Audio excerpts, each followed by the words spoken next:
Bonsoir à tous, merci de nous retrouver sur TV Sud pour votre édition locale du Gard.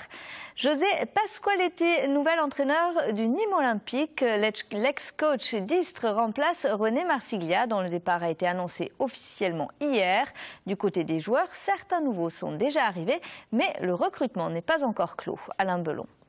Nîmes Olympique a repris le chemin de la Bastide. Les nouvelles recrues, Anthony Briançon, Alexandre Mendy et Romain Elie, étaient présents ce matin sur le terrain d'entraînement. D'autres devraient arriver dans les prochains jours. Mais du côté nouveauté, c'est l'entraîneur José Pasqualetti.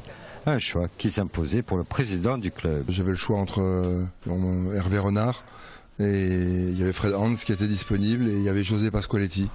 Voilà, donc j'ai regardé un petit peu les caractéristiques et les qualités de chacun.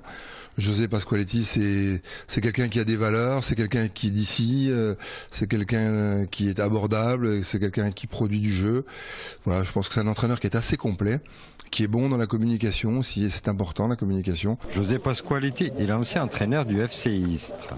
Pour lui, venir à Nîmes était un défi qu'il mènera avec une équipe et un staff qui s'impliquent afin de redonner aux Costières des rencontres à la hauteur du club. Je préfère discuter tous les jours avec eux, qu'on apprenne à se connaître.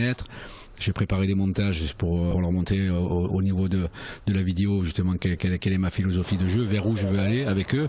Quand on prépare une saison, c'est pour faire la meilleure saison possible, pour gagner le plus de matchs possible et pour aller le plus haut possible. Et ben nous allons préparer la saison pour gagner le plus de matchs possible et pour aller le plus haut possible. Les Crocos prépareront leur saison au centre d'entraînement de la Bastide. Ils joueront 6 matchs de préparation, dont l'un est le 19 juillet à Générac face au FC Istres. Et le premier match des Crocos, c'est le 1er août au Costières de Nîmes contre Angers. Les intermittents du spectacle ont tenu une nouvelle assemblée générale à Paloma cet après-midi. Ils ont notamment débattu des propositions du Premier ministre. Même s'ils constatent des avancées, les professionnels du spectacle et de l'audiovisuel veulent peser sur les prochaines négociations. Écoutez. Le ministre dit très clairement qu'il va agréer l'accord du 22 mars. Donc là, il n'y a pas vraiment d'avancée de leur part. Et ils nous promettent une renégociation à plat prochainement, dans les 6 prochains mois, là, tout en prenant en charge également par l'État, donc le contribuable, le différé d'indemnisation qu'on devait avoir à partir du 1er juillet. Ils sont prêts à le prendre en charge jusqu'à fin décembre. On nous demande de leur faire confiance en sachant qu'on a déjà fait confiance en 2012 lors du vote des présidentielles et on voit le résultat aujourd'hui. Le collectif Solidarité Rome se mobilise pour aider plusieurs familles roumaines. Les bénévoles ont remis des courriers aux responsables politiques nîmois pour les informer sur ce qu'ils appellent le camp de la honte à Nîmes. 47 personnes vivent sur ce camp, dont 17 enfants. Certaines familles sont présentes depuis une dizaine d'années sur la commune de Nîmes et aux alentours. Alain Belon. 10 familles, dont 17 enfants, sont présentes dans un camp route de Saint-Gilles à Nîmes. Un lieu qu'ils occupent depuis le mois de février, suite aux travaux de la ligne à grande vitesse. 5 mois après, la situation n'a pas évolué sur leurs conditions d'hébergement. Le collectif Solidarité Rome Gard, réunissant 21 associations, s'est mobilisé pour sensibiliser les élus sur leur situation. Aucun des pouvoirs publics ne se sent investi de la compétence pour trouver seuls des solutions. Tous les pouvoirs publics locaux qui interviennent sur chacun sa compétence, mais sur la ville, doivent se réunir pour trouver ensemble des solutions. Et c'est pareil comme les animaux.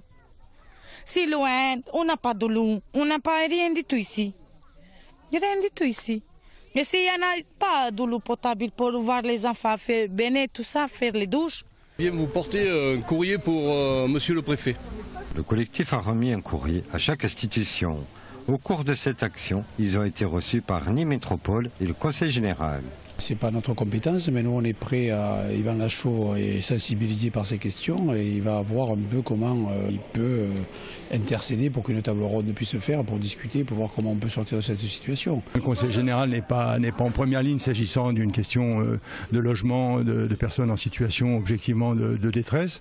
Il est prêt, au-delà de ses responsabilités strictes, à s'associer effectivement à une démarche de type table ronde qui permettrait de trouver une solution concertée entre l'ensemble des acteurs publics. Collectif Rome a rendez-vous avec le préfet du Gard le 2 juillet. Ils espèrent au cours de cette rencontre qu'un tour de table sera réalisé afin de définir ce que chacun peut apporter sur le devenir des 10 familles. Et c'est la fin de ce journal. Merci de l'avoir suivi. On se retrouve à 20h30 pour l'info de votre région. À tout à l'heure.